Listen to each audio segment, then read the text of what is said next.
मैं शराब सिगरेट पीता था पहले, अशांत रहता था, तो हफ्ते में 2 बार शराब पीता था और सिगरेट पैकेट, एक सिगरेट का पैकेट पीता था। स्कॉलरशिप मिलती थी।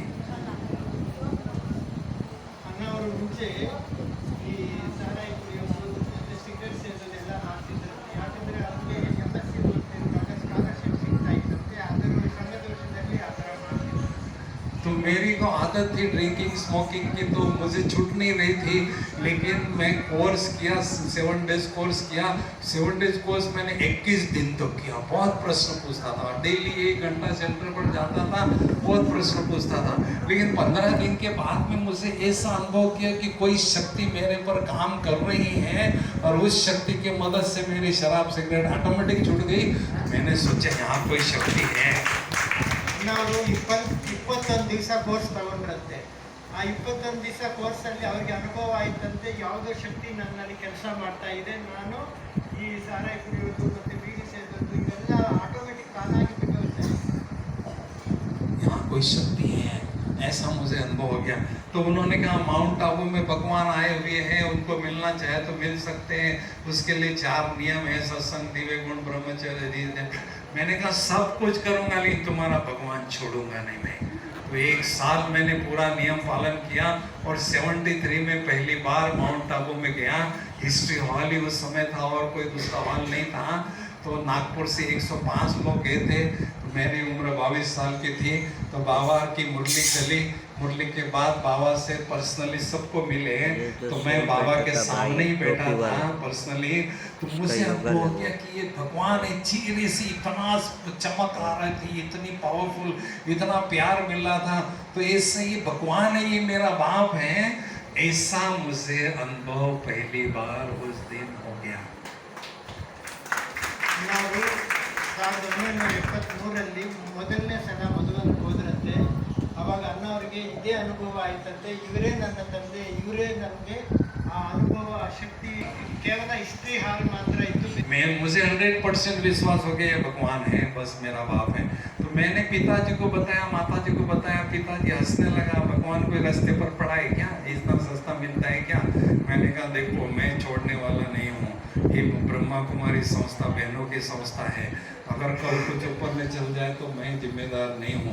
तो वो CID करने के लिए नागपुर 7 डेज कोर्स करने के बहाने CID करने के लिए आया और 7 दिन का कोर्स किया। 7 दिन के कोर्स के बाद में सरेंडर हो गया। बस मैंने अपनी लाइफ में जो कुछ नहीं पाया ये 7 दिन में पाया। उसका भगवान पर विश्वास पड़ गया। फिर माँ भी ज्ञान में आई, भाई भी ज्ञान में आ गया। सारे के सारे 11 के 11 मेंबर ज्ञान में आ गए। पूरे का पूरा परिवार आया। ಇವ್ರ ತಾಯಿ ತಂದೆ ಹೇಳಿದ್ರಂತೆ, ಏನು ಭಗವಂತ ಏನು ದಾರಿಯಲ್ಲಿ ಸಿಗುವಂತ ಅಷ್ಟು ಸಹಜವಾದಂಥ ವಸ್ತುನ ಅವರು ಇದು ಯಾವಾಗಲೂ ಬ್ರಹ್ಮಕುಮಾರಿ ಅಂತ ಇದೆಯಲ್ಲ.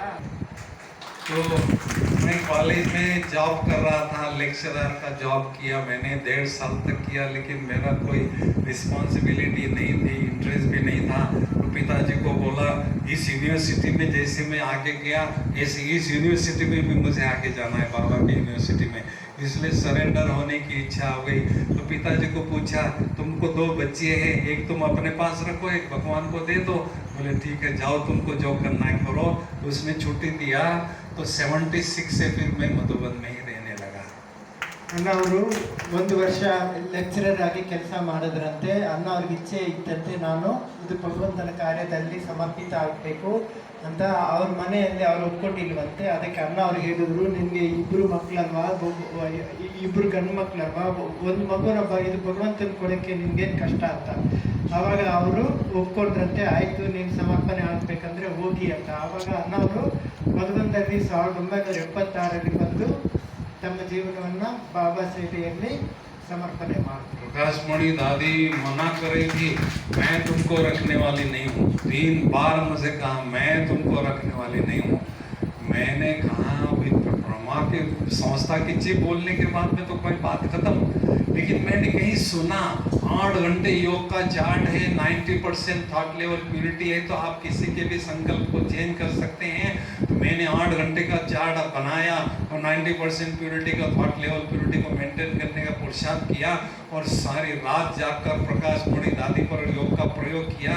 शिव बाबा ब्रह्मा बाबा के तन में बाबा से लाइट मेरे पर आ रही और मेरे से दादी पर जा रही हैं और दादी को मन बाबा को बोला दादी का मन चेंज करो ना। फिर वो इस सारी रात प्रयोग किया और दूसरे दिन उसमें सफलता मिली। दूसरे दिन दादी प्रकाश मणि दादी किचन में आई, फिर मुझे कहने लगी तुम नागपुर नहीं जाएगा? तो मैं कहता था नहीं जाऊंगा। उस दिन दादी ने पूछा नागपुर जाएगा?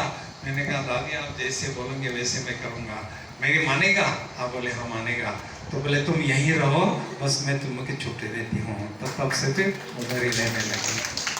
ಅಣ್ಣ ಅವರಿಗೆ ಈ ಪ್ರಕಾಶ್ ಮಣಿ ದಾದಿಯವರು ನಿನ್ನ ನಾನು ಇಟ್ಕೊಳ್ಳಲ್ಲ ಇಲ್ಲಿ, ನೀನು ವಾಪಸ್ ಹೋಗ್ಬೇಕು, ಇಲ್ಲಿ ಇರಕ್ಕೆ ಸಾಧ್ಯ ಇಲ್ಲ ಅಂತ ಹೇಳಿದ್ರಂತೆ. ಆವಾಗ ಅಣ್ಣ ಅವ್ರು ಕೇಳಿದ್ರಂತೆ ಯಾರ ಹತ್ರನೋ, ಯಾರು 8 ಗಂಟೆ रात जागकर बाबा से सूक्ष्म होता मैं बाबा से सर्च लाइट लेता रहा, दादी पर डालता रहा, पूरी रात मैंने ये प्रयोग किया। फिर क्या हुआ, मैं उस समय चेहरा मेरा भोला लगता था, किसी को पता नहीं था इतना पढ़ा लिखा है, MSc गोल्ड मेडलिस्ट। मुझे उन्होंने किचन में कहा जाओ किचन में जाओ वहाँ सेवा करो। फिर मैंने कहा पढ़ा लिखा हूँ, मुझे किचन में सेवा कर दिया इन लोगों ने। 3 बार पोछा लगा